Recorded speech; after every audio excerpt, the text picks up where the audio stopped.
Olá, meu nome é Rafael Barbosa e eu sou CEO da Bionexo. É uma honra convidar a todos vocês para conhecer a segunda temporada do ANAP Questiona. Baseado no sucesso da primeira temporada, nós elaboramos mais uma para essa edição de 2025, no ano em que a Bionexo também inteira 25 anos. Nesta temporada, o debate é sobre a reforma da saúde suplementar. E assim convidamos a todos, setor público, privado e sociedade, a pensarem juntos no que é possível transformar na saúde. Nós, como empresa de tecnologia, temos a tecnologia digital inteligente como ferramenta de transformação, mas nada melhor do que chamar especialistas do Brasil para discutirem e colocarem luz a esse tema e assim construirmos juntos um caminho onde a gente possa ter um setor de saúde mais acessível, amplo e de qualidade para todos. A gente espera que vocês gostem do que a gente preparou para vocês.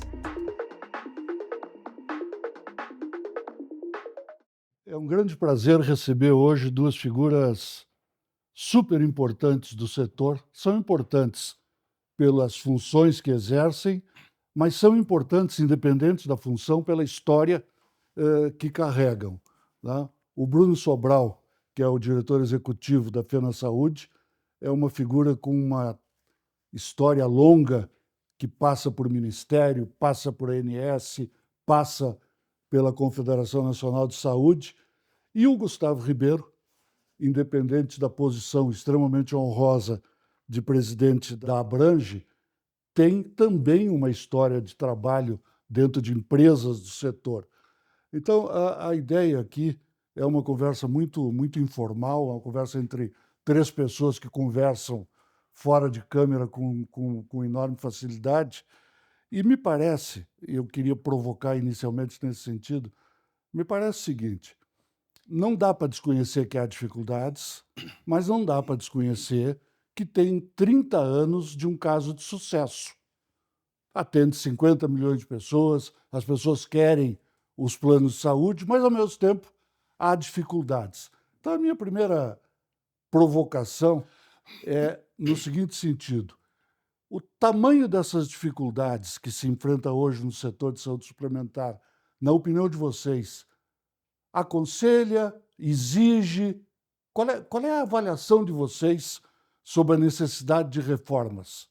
São simplesmente aconselháveis? São urgentes? O quanto o setor precisa de reformas? Antes de discutir quais. Doutor. Vamos, Brito. Primeiro, obrigado pelo convite. É uma honra para a Abrange poder participar junto da ANAP. E para mim, uma honra muito maior estar aqui com você. Agradecer também a presença do meu amigo, do Bruno Sobral. Veja só, indo direto ao ponto da sua resposta. Precisa. É mais do que aconselhável, é preciso. O setor de saúde suplementar, ele vive ao lado de muita insegurança jurídica. Isso é notório, isso é dito pelo presidente do Supremo Tribunal Federal, pelo ministro Luiz Roberto Barroso. Existe um consenso na nossa sociedade de que o modelo, que pela própria natureza já é um modelo frágil e sensível, porque, óbvio, você tem que equilibrar custos, você tem toda uma rede de atendimento que precisa ser respeitada e contemplada, você tem entregas que precisam ser feitas, contratualmente estabelecidas. Mas você tem, por outro lado, quebras contratuais, muitas vezes judicializadas, que trazem um desequilíbrio muito grande. Se você olhar o aumento de judicialização desse setor, ele é brutal e ele gera um desencaixe muito grande. Eu acho que o setor é fundamental, como você muito bem falou, temos sim um case de sucesso nos últimos 30 anos, mais de 52 milhões de brasileiros atendidos.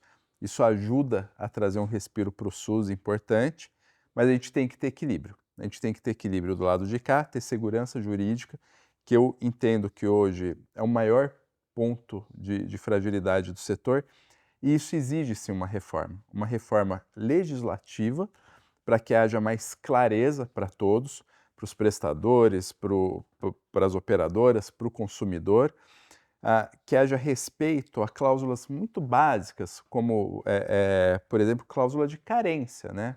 Um seguro, pela sua própria natureza, ele tem uma carência que precisa ser respeitada. Se essa carência for derrubada contrariando o contrato por decisão judicial, por exemplo, sem que haja uma causa que a enseje, isso gera um gasto que não está previsto. Então, enfim, indo direto ao seu ponto, sim, muito necessário, essa é a visão da Abrange, a minha visão. Bruno, Obrigado por ter me convidado. A ANAP nos honra com esse convite. A ANAP é uma entidade que teve a coragem de olhar para a qualidade dos seus hospitais e medir isso de maneira pioneira. É uma entidade que faz um dos melhores eventos e mais interessantes eventos do ponto de vista de conteúdo de saúde do país.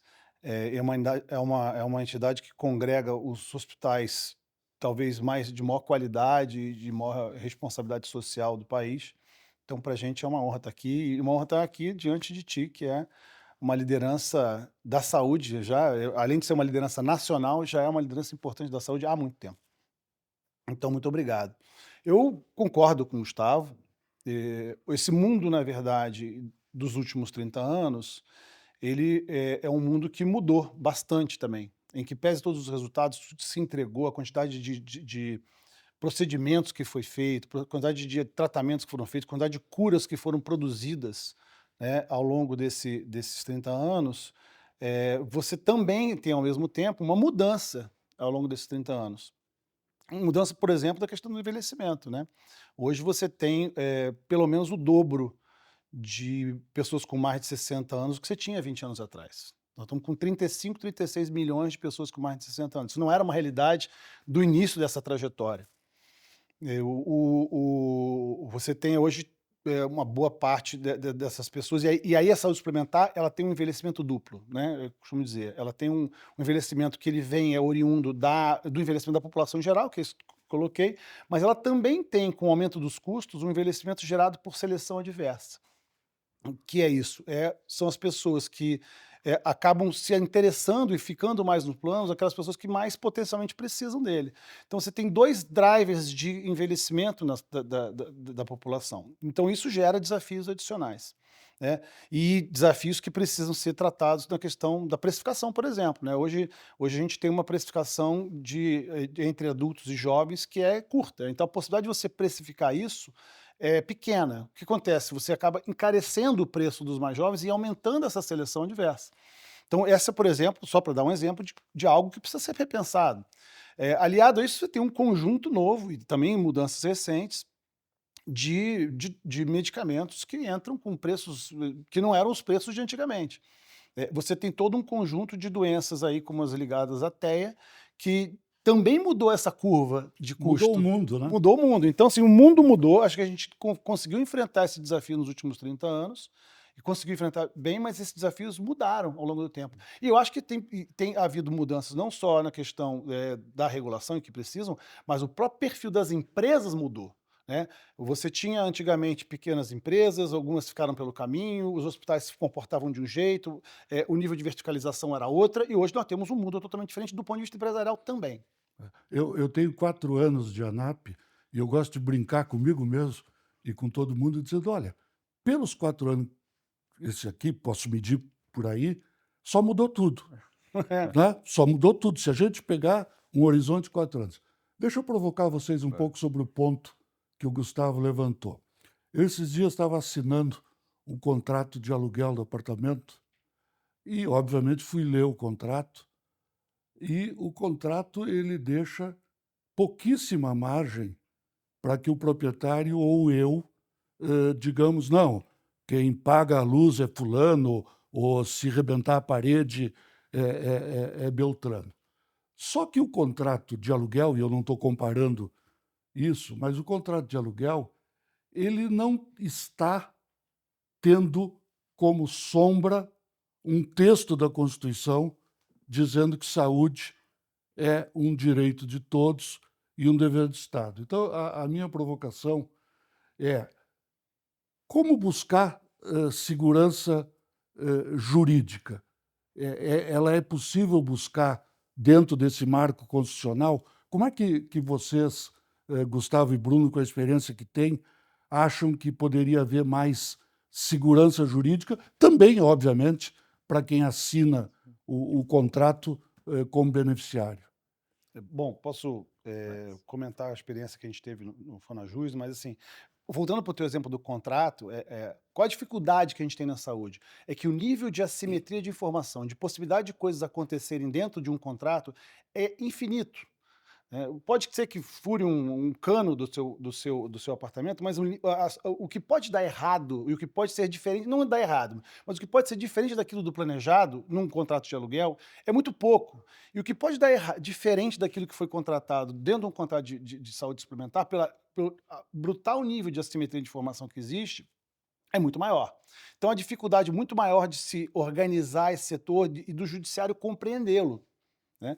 E eu acho que nesse sentido temos sido construídas soluções através dos DATJUS e dos FONAJUS, que assim, quando você está num ambiente de difícil informação, nada melhor para resolver isso, do ponto de vista do juiz que está analisando um caso, do que a própria informação. E quem dá a informação bem dada nesse setor é médico, é profissional de saúde, enfim. Então, nesse sentido, eu acho que o Fonajus, o CNJ, tem conduzido muito bem esse assunto. O Fonajus tem propiciado cada vez mais, através dos seus núcleos regionais, apoio técnico para que esses contratos, que estão regidos por uma Constituição, mas que são, na prática, um problema de saúde, uma questão de saúde, sejam melhor equacionados. E lembrando também que para os juízes isso é um conforto, porque a mesma droga que ele está ali canetando, né, e entregando como algo que pode salvar uma vida, tem efeito adverso. Ou seja, a gente viu casos aí de medicamentos recentemente que produziram efeitos adversos. Então, para o juiz é muito difícil. Ele está dando uma sentença, esperando melhorar a vida das pessoas, mas aquela sentença é de um procedimento médico ou de um medicamento que vem com ele de eventos adversos. Então, ele também está entregando eventos adversos. Saber a diferença entre uma coisa e outra e medir risco para o judiciário é importante para resolver essa questão. O Bruno, ele faz uma observação muito importante, tem um trabalho maravilhoso do CNJ sendo feito, do Fonajus, mas o Bruno está tratando do tema para frente, né, da judicialização para frente. E eu gosto sempre, óbvio, de olhar isso aqui, porque aqui é para tentar estancar essa sangria, mas você, na pergunta, fez uma referência muito correta. A gente tem um Estado social na Constituição e que entrega saúde integral e praticamente ilimitada para todos. E você tem um recorte constitucional para que o privado possa explorar esse serviço regido em regras contratuais. E aí, a gente tem um grande problema, Brito, do porquê que tem esse fluxo tão grande de judicialização, que é um gap, que é um vácuo de algumas legislações e de alguns ordenamentos e regulações que potencializam essa judicialização. Então, vou dar um exemplo aqui concreto. Quando começou, em 2022, teve a lei que alterou o mapa de cobertura do transtorno do espectro autista, a ANS, ela tinha como é que chama, Bruno? Uma DUT, que é uma diretriz de utilização técnica de TEA. Ela deixou de existir. Isso dificulta para o juiz, porque se o juiz não tem um parâmetro para aplicar a lei e a regulação, esse leque de decisão do juiz ele se torna praticamente ilimitado. Quando você aprova no Congresso Nacional em 2022 uma lei que torna o rol da ANS meramente exemplificativo e permitindo que toda e qualquer terapia sem uma organização possa ser concedida, você aproxima a saúde privada da saúde pública. E não é esse o objetivo. A gente sabe, você tem vasta experiência no poder público, o orçamento público, a máquina pública é gigantesca. O privado, ele, por eficiência, ele consegue se constituir, ele consegue tocar, mas ele tem uma limitação do próprio recurso. Então, veja, a insegurança jurídica que a gente tem hoje na lei e na regulação potencializam muito essa judicialização. Então, de fato, a gente precisa achar um ponto de equilíbrio. Tem hoje, está em julgamento no Supremo Tribunal Federal, uma ação direta de inconstitucionalidade que trata do tema do rol. Ele precisa ser melhor organizado, não tem como ele ser ilimitado. porque isso tira a total previsibilidade do operador em precificar o produto. Eu não sei o que eu vou entregar.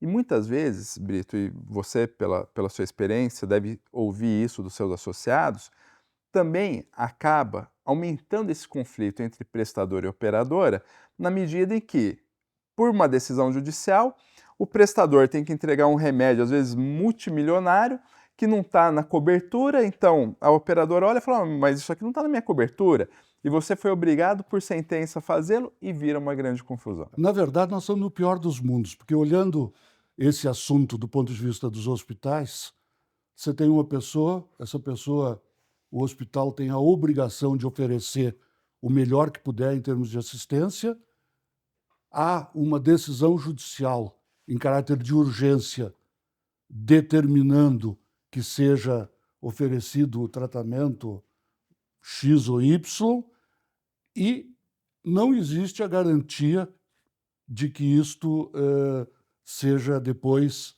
transformado em um ressarcimento. E aí eu queria colocar até os nossos amigos da Bionexo, que nos apoiam nesse projeto, que lembraram bem desse assunto. Quer dizer, vocês, operadoras, nós, saúde suplementar, não podemos desconhecer que cada um de nós, com o seu familiar, quererá a melhor tecnologia e, no caso de haver alguma em fase experimental, o desespero leva a querer o que ainda não existe sequer comprovado. Como vocês responderiam para as pessoas, para o cidadão comum, né, que se concilie oferecer o máximo dos ganhos que estão chegando a cada segundo com a clareza e a segurança? Alguém no mundo consegue fazer uma incorporação tecnológica que tenha um olho no equilíbrio e outro olho na vontade dos pacientes? Eu acho que é isso que a gente tem que perseguir. A tua observação ela é muito correta e aqui é um dilema muito, muito grande, né, Brito? Óbvio que no individual essa é a busca, qualquer um de nós, qualquer um de nós. O grande ponto é que a tratativa do setor ela é no coletivo, né? Você tem que pensar sempre na coletividade porque precisa ter sustentabilidade. Se ele não for sustentável, ele não consegue entregar para o indivíduo. Vou voltar um pouco num ponto aqui, porque ouvindo a tua fala também, eu tenho muita preocupação quando a gente fala de judicialização da saúde, e não querendo me ater só à judicialização, mas é que ela é um grande exemplo para muita coisa. A gente não pode transformar o Poder Judiciário num vilão. O Poder Judiciário não é um vilão. Existe um vácuo legislativo, existe um vácuo regulatório e por aí vai. Existe um anseio social. E eu fico sempre imaginando aquele juiz de uma comarca do interior, e a maioria dessas liminares, elas chegam na sexta-feira, às 6 horas da tarde, a hora que está chegando no plantão. Bate um pedido lá, olha, uma criança de tantos anos de idade precisa tomar tal remédio que custa 23 milhões de reais, se não tomar vai morrer. É impossível, ele vai dar liminar. Nós três assinaríamos. Todos nós assinaríamos. Olha a situação frágil que esse juiz fica. Ele não tem como. Então, você não pode vilanizar o Poder Judiciário. Agora, qual que é o problema? Como é que eu acho que a gente sai disso? E o Bruno pode tratar isso aqui com muito mais maestria do que eu. Na ciência. O nosso amparo aqui, além de uma legislação equilibrada, é a ciência. Então, vou pegar um exemplo. Existe um medicamento, o Elevidys, que gera muita discussão, extremamente caro e por aí vai. Sem entrar no mérito em si. Aí outro dia eu estava lendo a prescrição médica. Então, a melhora efetiva que ele traz é de 0 tantos por cento para quando o paciente está no esforço de uma subida de escada. Não vou entrar no mérito. Qualquer esperança é esperança. Só que tem que ter uma racionalidade. 23 milhões de reais por uma dose desse medicamento subtrai de todo o sistema uma grande quantidade de dinheiro. Se existe eficácia comprovada, se realmente faz a diferença, está tudo ótimo. ninguém vai se negar a pagar o preço que for. Eu imagino que deveria ser assim, mas tem que ter a comprovação científica. Eu mencionei o medicamento, no caso, porque ele está muito em voga e está tendo uma discussão sobre isso. Veja, se funciona, se tem evidência, se tem eficácia e se tem cobertura contratual, se está no rol do INSS, tem que entregar. O grande problema é tudo que está fora disso. Então, acho que a incorporação de medicamento hoje, as regras de incorporação, elas precisam ser revistas também. Acho que a questão do julgamento do rol ajuda muito nisso, mas fato é, a gente tem que olhar sempre para o coletivo, e isso é muito difícil quando, no final das contas, é o indivíduo que você vê. Para poder puxar o Bruno para isso, só para colocar uma pimentinha nisso. O pessoal da indústria farmacêutica não concorda com o que eu vou dizer agora, mas tem muita gente que diz que a estrutura de análise do que deve ser incorporado ou não está errada por prever uma análise para o setor público, Conitec, uma análise para o setor privado, ANS. O seu exemplo, se o medicamento é bom ou não, ele tem que valer para corintiano e para palmeirense, ele tem que valer para os brasileiros, sob pena de a gente dizer que este pode ou merece e aquele não pode ou não merece. Vocês têm, Bruno, qual é a análise da estrutura de incorporação e da ideia de agência única? Do ponto de vista da sociedade, essa discussão entre o individual e o coletivo, ela não é uma discussão da saúde, é uma discussão da sociedade, né? Se todos os desejos individuais fossem atendidos a todo momento, enfim, a gente não teria uma sociedade funcionando. Culturalmente, a gente no Brasil tem muito mais dificuldade de precificar essas coisas e fazer essas escolhas. Na Inglaterra, por exemplo, que é um sistema totalmente público, eles têm maior facilidade. Então, na Inglaterra, se o medicamento não tem, como o Gustavo falou, evidência científica suficiente, ou mesmo que ela tenha o custo-benefício para o atendimento daquela pessoa que vai usar aquele medicamento, elimina a possibilidade de fazer outras coisas que são importantes, ou mais importantes e mais efetivas, eles não fazem. E é não, por um indivíduo, em nome de uma sociedade. E a gente tem um pouco mais de dificuldade de fazer isso no Brasil por questão cultural e porque é um sistema privado, onde a pessoa pagou uma mensalidade ali, enfim, e não se vê como sócia de um clube, né, no qual todos ali vão precisar de um momento utilizar aquele procedimento, ou aquele medicamento, ou um outro medicamento qualquer, e que todo mundo está pagando por isso. Então a gente tem essa dificuldade, mas a gente precisa vencer essa dificuldade. Eu acho que, como o Gustavo falou, a melhor forma de a gente vencer essa dificuldade é com ciência. Você falou da incorporação de tecnologia de saúde, ser única ou ser separada. A gente primeiro tem que ter a avaliação de tecnologia de saúde valendo para alguém, porque hoje não está valendo para quase ninguém. Quando você tem um modelo em que muitas vezes, e aí o Gustavo também não condeno aí os juízes que têm decisões difíceis na mão, mas tem um modelo em que isso é bypassado a todo momento, onde o Congresso aprova uma lei que muda o rol e que acaba com a avaliação de tecnologia de saúde, como foi feito no ano passado, retrasado, você não tem nem para o público nem para o privado, né? Então, hoje você tem que, primeira coisa, precisamos valorizar e entender a importância de avaliação de tecnologia em saúde. Medicamentos que estão sendo colocados ainda em fases, estágios iniciais do seu desenvolvimento, não correram, portanto, em todos os custos de desenvolvimento que geralmente são usados como justificativa para os altos preços, e que representam riscos não só para quem paga, né, para quem financia, mas para o próprio paciente que está usando, esse risco tem que ser compartilhado com todo mundo, né? Eu acho que uma agência única deveria ser uma agência de inteligência em saúde. Uma agência que pudesse olhar para como melhorar essa equação do individual e o coletivo, e entre várias coisas que precisam ser feitas por essa agência, uma delas é a avaliação específica de algumas tecnologias que entram. Mas tem várias outras coisas, como trabalhar protocolos clínicos, qual o protocolo clínico que deve ser usado aqui, por que ele é diferente aqui, daqui. Tem uma série de coisas que envolvem inteligência em saúde que poderiam equacionar melhor essa coisa entre o público e o privado e tornar a saúde para todo mundo uma coisa mais eficiente. E posso fazer uma conta? E aqui, a Brand e Fena Saúde estão muito irmanadas nesse posicionamento de uma agência única. Fazer um disclaimer aqui também, fazer uma observação, aliás. A penicilina mudou o mundo, né? A indústria farmacêutica ela é importantíssima. A gente não descarta e não vilaniza isso. Mas existe um conflito inerente com o avanço tecnológico. Cada vez mais esses medicamentos são mais customizados e mais caros. Então, assim, a gente precisa achar um ponto de equilíbrio onde a incorporação permita que a gente possa custear isso e o prestador possa entregar. Porque senão vai se tornar algo inacessível para todo mundo e a gente vai ter sempre essa zona de atrito. Então, aqui, reconhecendo a importância da indústria farmacêutica, por óbvio, mas a gente precisa, né, Bruno, até aqui num chamado. A gente precisa sentar e dialogar para construir isso.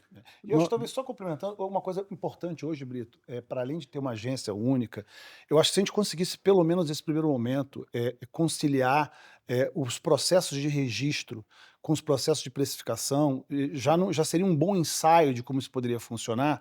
E a gente está vendo aí, né, registros dados para medicamentos que depois geram problemas e que a evidência científica não é tão robusta assim.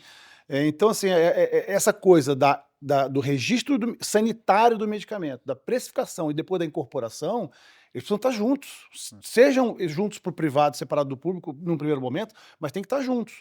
E acho que a evolução para uma agência única seria desejável. Em poucos minutos de conversa, a gente falou aqui de judicialização, falou de incorporação de tecnologia, e o que me deixa mais até constrangido como pessoa que hoje participa do setor é o fato de que está tudo aí acontecendo, tudo acontecendo, é um assunto que a população toda tem interesse, e aí vem algumas perguntinhas. Qual foi o último projeto que foi aprovado fazendo alguma mudança importante em saúde? Qual foi onde é que existe em Brasília ou em algum lugar uma pastinha virtual ou física dizendo como é que a gente está se preparando para daqui a 10 anos, ou para daqui a 5, ou para daqui a 20? Né? Então, eu queria colocar em discussão um pouco a forma como a gente discute. Ou seja, como é que se explica que não sai do Congresso, o Executivo praticamente, e não é neste governo, é nos governos, desconhece a questão da saúde suplementar ou não trata, e acabamos todos, sem vilanização, como disse o Gustavo, acabamos todos no judiciário. A forma como o setor privado e como o governo discutem esse problema, ela também não tá precisando ser rediscutida, a forma de discutir, porque aparentemente deve estar tudo super bem. Não tem projeto nenhum, não tem nada estruturante, como está na moda agora dizer. Eu fiz aqui um pequeno comício, mas é que eu quero nos colocar também em discussão. Uhum. Assim, vamos começar pelos debates presidenciais, né? Hoje nós somos um país presidencialista que tem um debate, uma campanha relativamente longa, e os debates sobre saúde dos candidatos à presidência é paupérrimo. Você não vê nada estratégico ali, né? Historicamente, há um fechar de olhos do Ministério da Saúde ao setor de saúde suplementar, que eu acho que é muito ruim, e aí faça-se justiça ao ministro Padilha, que, quando foi ministro e agora novamente, tem um olhar para a saúde suplementar, é diferente dos demais ministros, na minha opinião.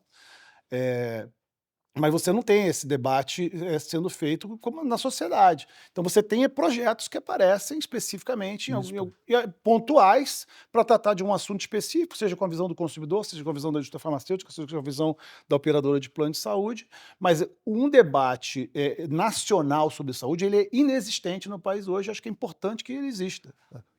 Para pontuar e ouvir o Gustavo, eu, por exemplo, me pergunto se o país acha que 50 milhões de pessoas na saúde suplementar é bom, nós gostaríamos de levar para 70, por que não vai para 70 quais seriam os caminhos para levar para 70%. Então, a gente apesar dos tempos em que vivemos, a gente está dirigindo sem GPS, né?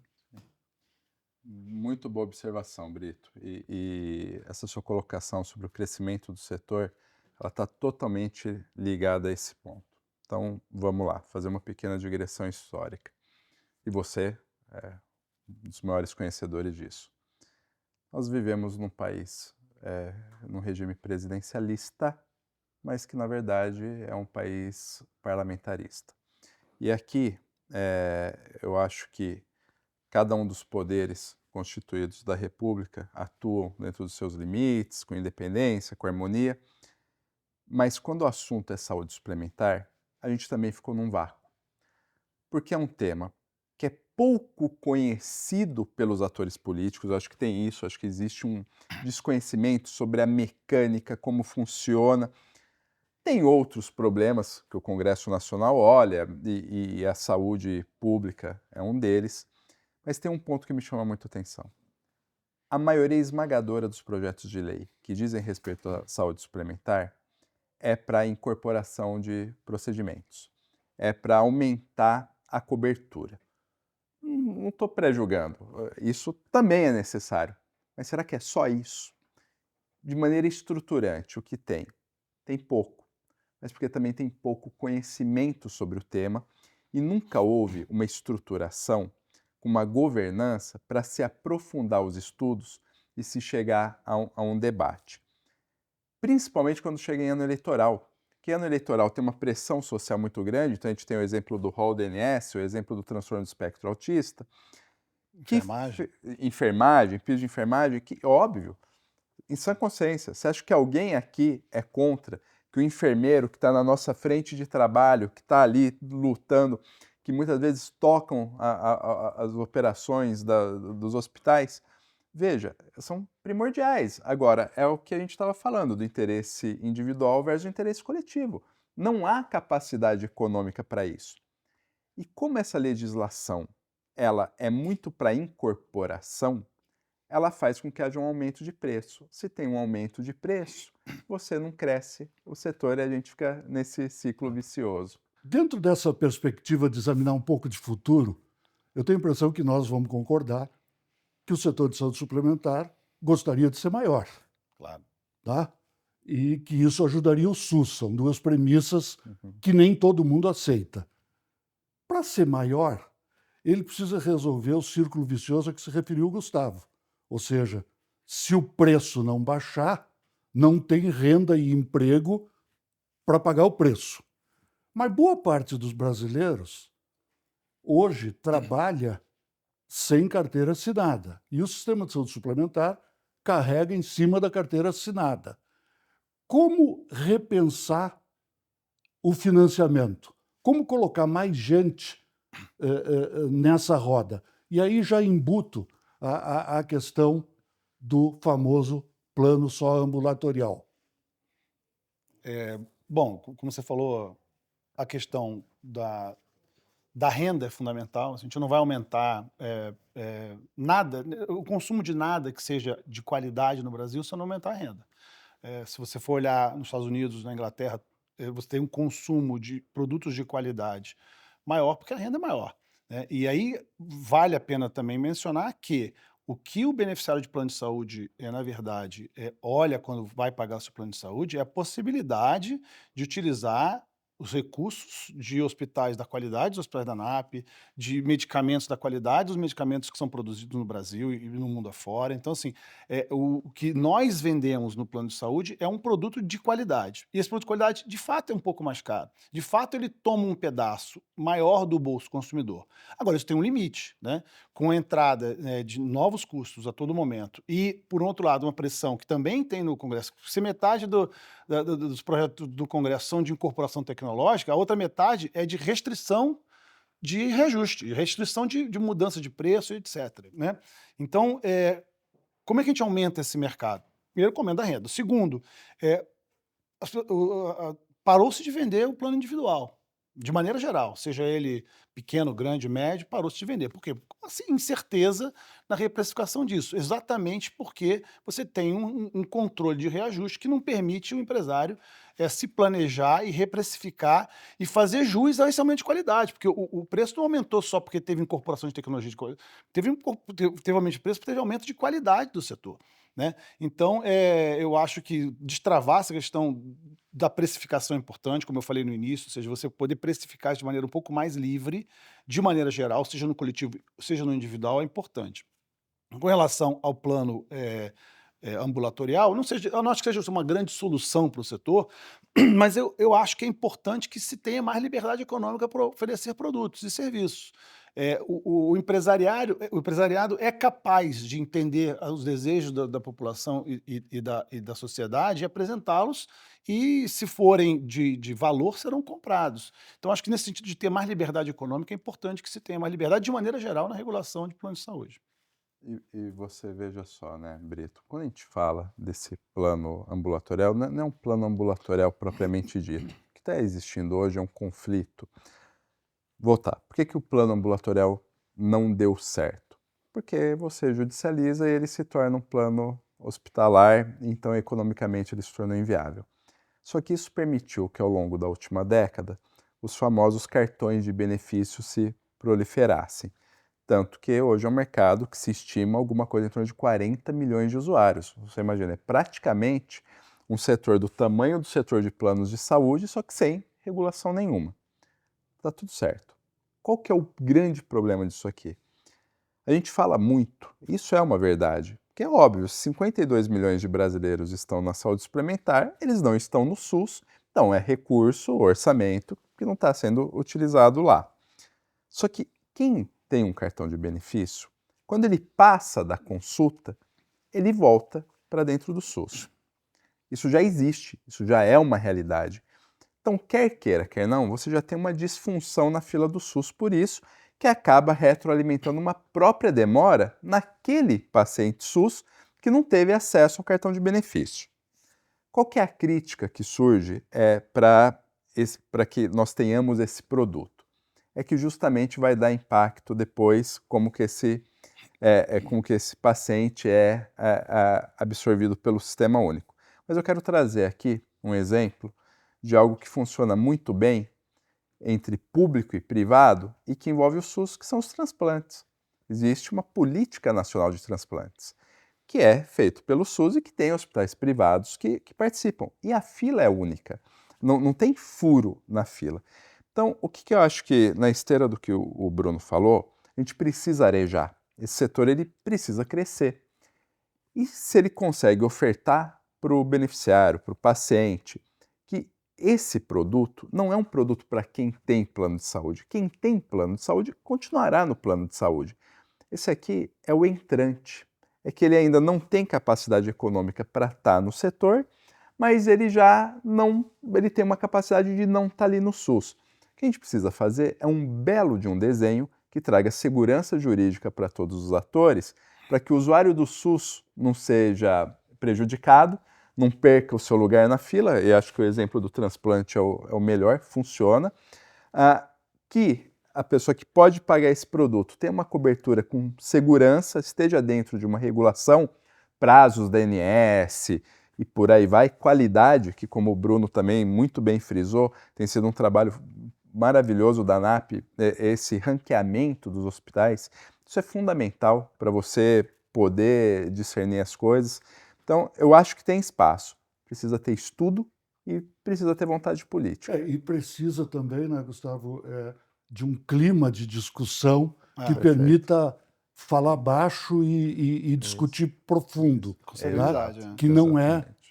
Uma discussão que eu acho que tem a ver com essa, inclusive do plano ambulatorial e tudo mais, que é uma discussão que deveria estar nesse nível de discussão que você está mencionando, é a questão da coordenação do cuidado e do gerenciamento de saúde. Porque, assim, no final das contas, o que importa para o paciente é ter uma saúde melhor gerenciada.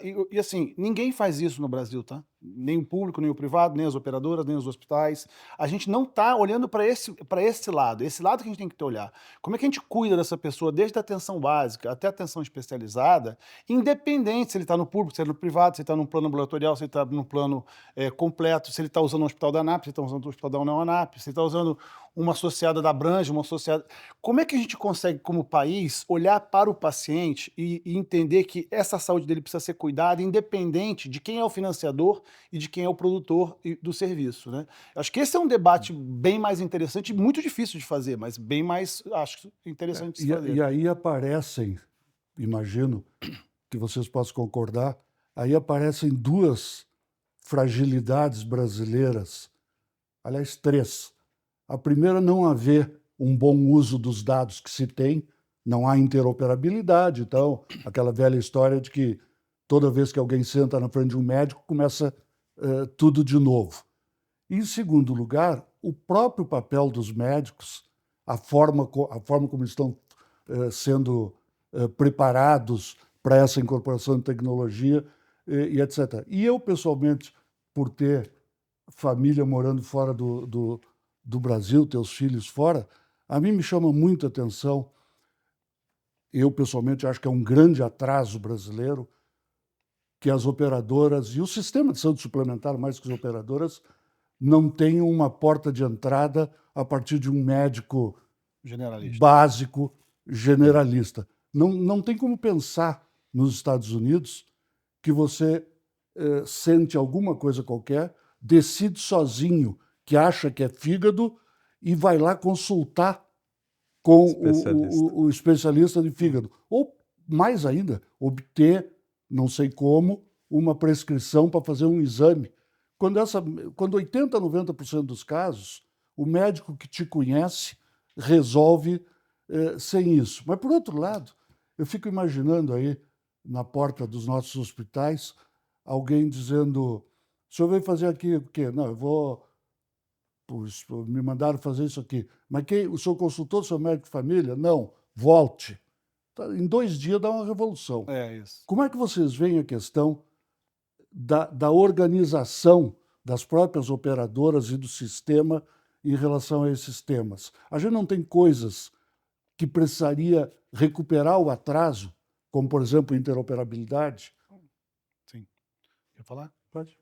Não, eu acho que é desejável e acho que as operadoras têm trabalhado cada vez mais com isso, né? E essa questão do gerenciamento da atenção, agora ela tem um problema regulatório, né?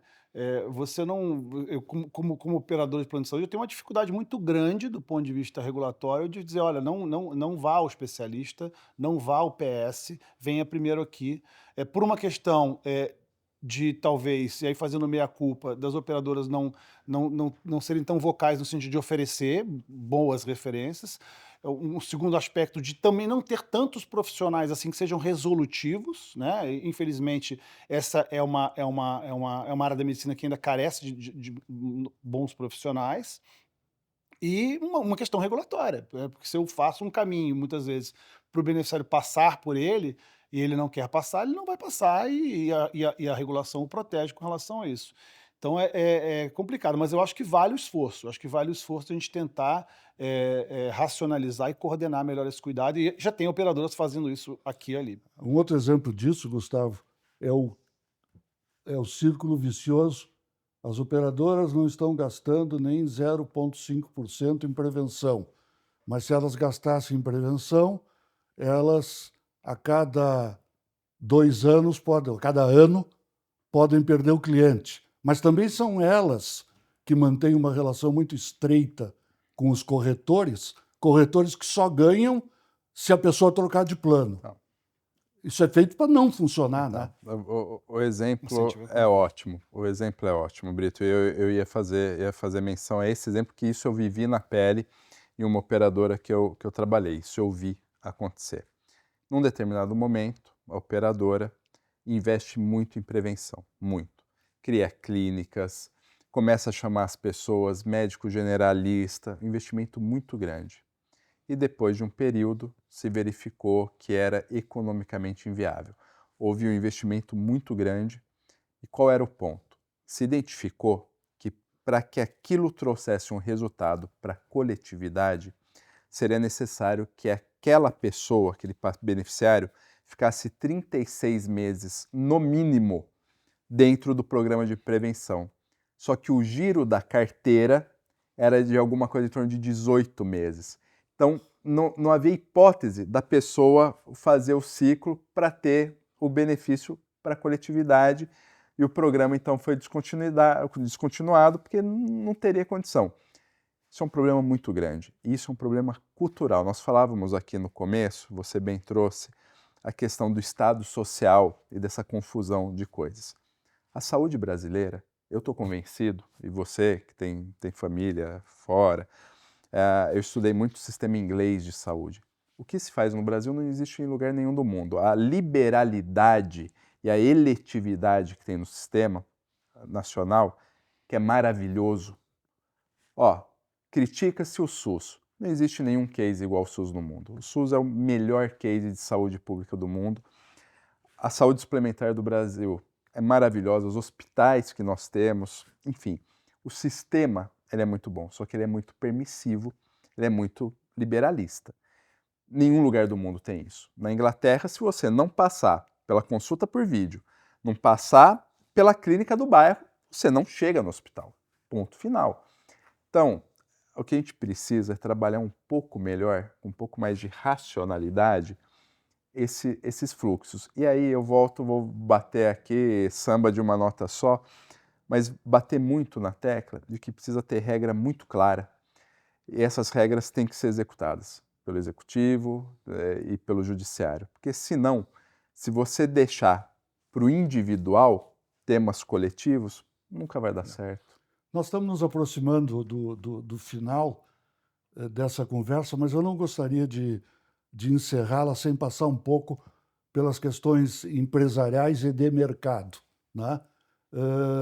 A gente tem hoje um desenho do setor hospitalar em que há hospitais que estão extremamente verticalizados e que são de propriedade de operadoras ou vice-versa.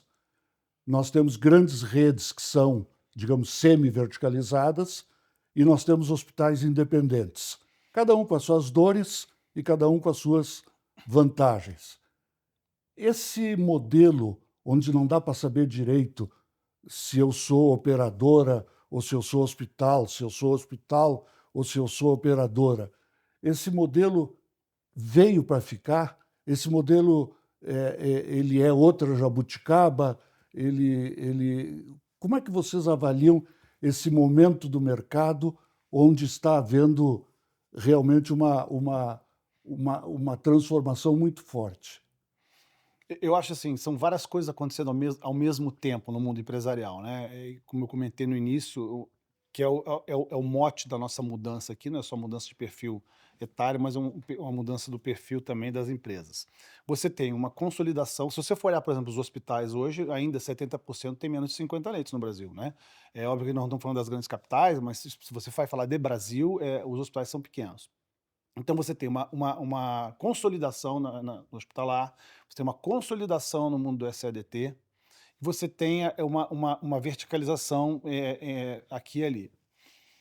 Isso é fruto de uma dificuldade da relação oriunda da assimetria de informação, né? Isso é típico de mercado onde a assimetria de informação é muito grande.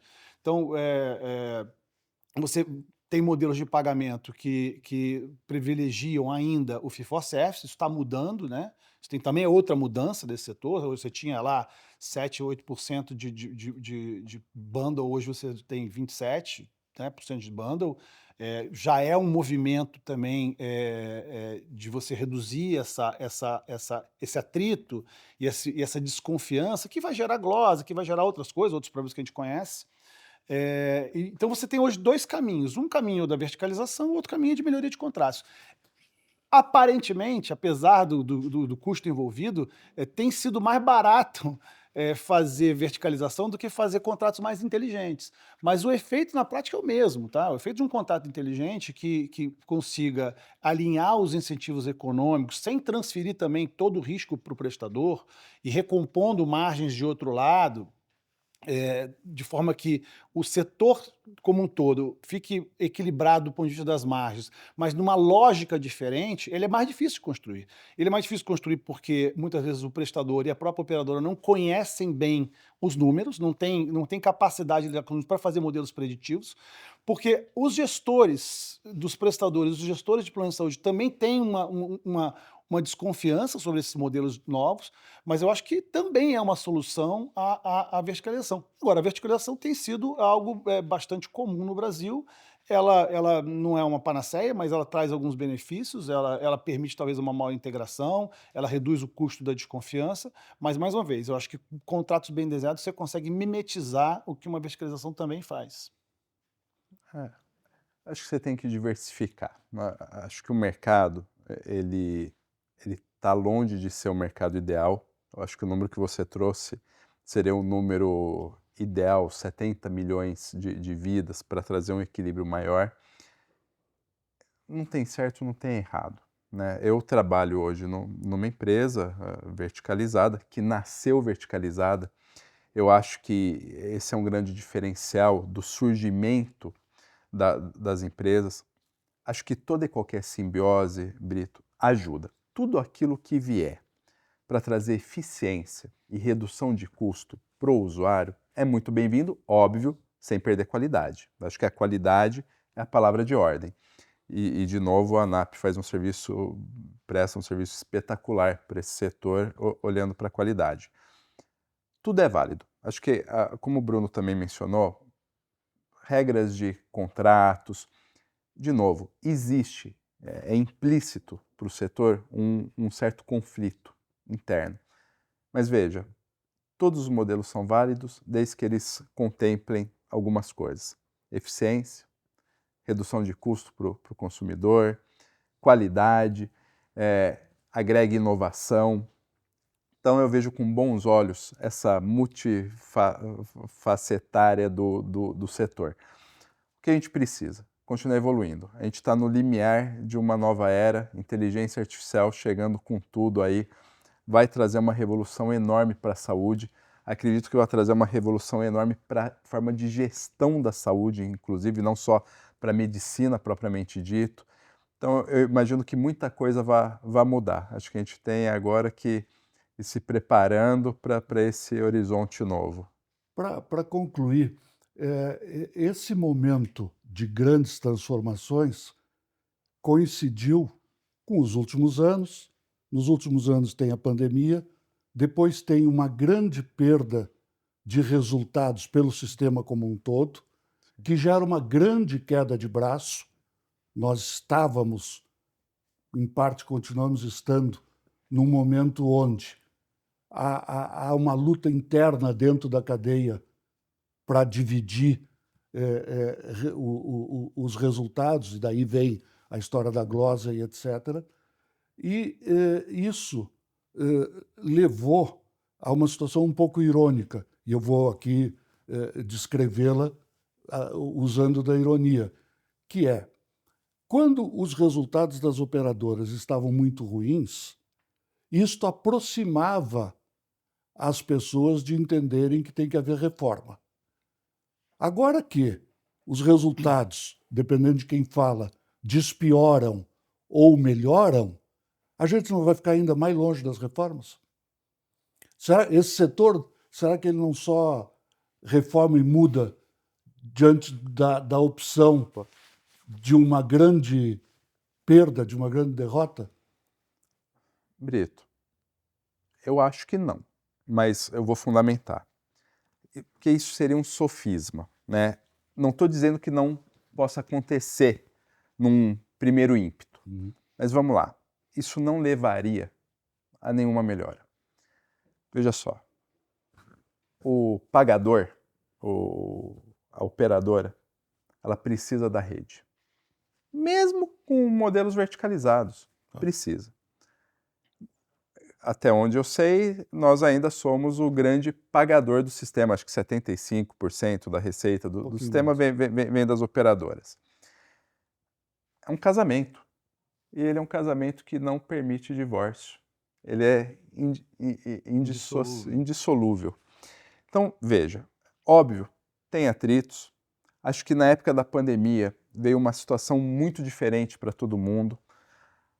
Acho que perdurou mais do que se imaginava. Não estou dizendo que não houve uma fricção ou outra, houve. Mas, de novo, é um setor em que essas áreas são interdependentes. O que a gente precisa fazer? A gente precisa evoluir. Os prestadores são fundamentais para as operadoras são fundamentais para os prestadores. Mecânicas existem. Eu acho que o que você faz aqui pela ANAP é louvável, essa abertura de diálogo. A gente, em momento algum, falando pelo setor como um todo, pela Abrange, pela FENA, a gente nunca teve portas fechadas para o diálogo. Acho que isso é fundamental, ainda mais num país conflagrado como o nosso nos últimos anos.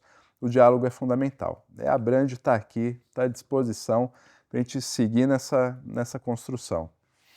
Assim, eu já acompanho o mercado de saúde suplementar há um bom tempo. E nesse bom tempo, essa dinâmica de a margem um pouco aqui, a margem um pouco ali, um aperto mais do bolso do consumidor, um aperto mais da regulação e, portanto, redução da fatia do bolso do consumidor e aí redução de margem.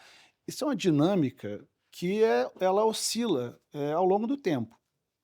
E, de fato, e você tem razão, a percepção de que quando as coisas parecem estarem melhores, se relaxa com relação a uma mudança, e isso é perigosíssimo, né? E não deveria ser assim.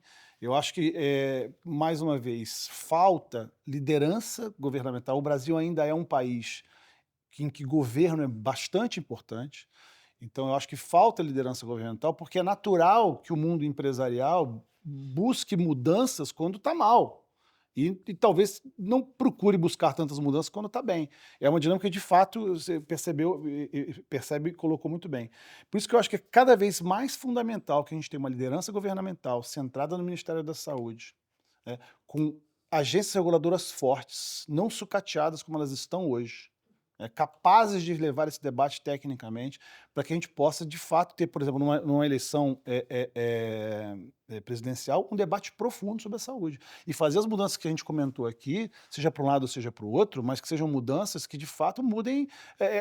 Senão a gente vai continuar. Porque, assim, eu estou há muito tempo nesse setor e os problemas são os mesmos há muito tempo, né? E as dificuldades são as mesmas. E o que você vê é só isso, é só oscilação de margem.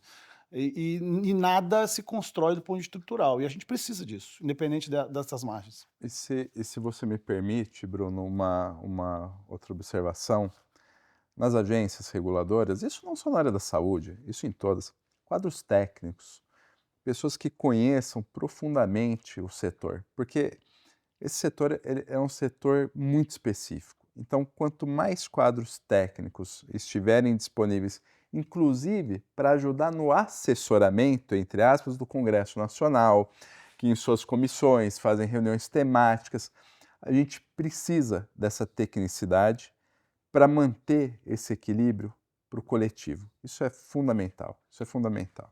Eu queria, em nome da ANAP e dos nossos parceiros da Bionexo, agradecer muito a vocês pela conversa e registrar que ela, espero que isso aconteça, ela parece apontar para duas, eu me atreveria a chamar de duas verdades.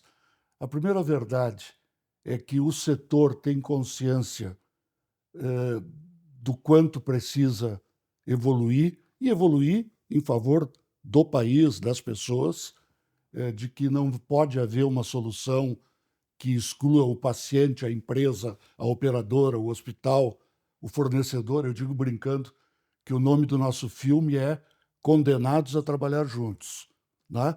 E a segunda verdade, a de que talvez nem tanto quanto a gente deveria, mas é fundamental que haja um bom diálogo e um diálogo que, de vez em quando, se prepare para organizar futuro, porque o futuro já chegou.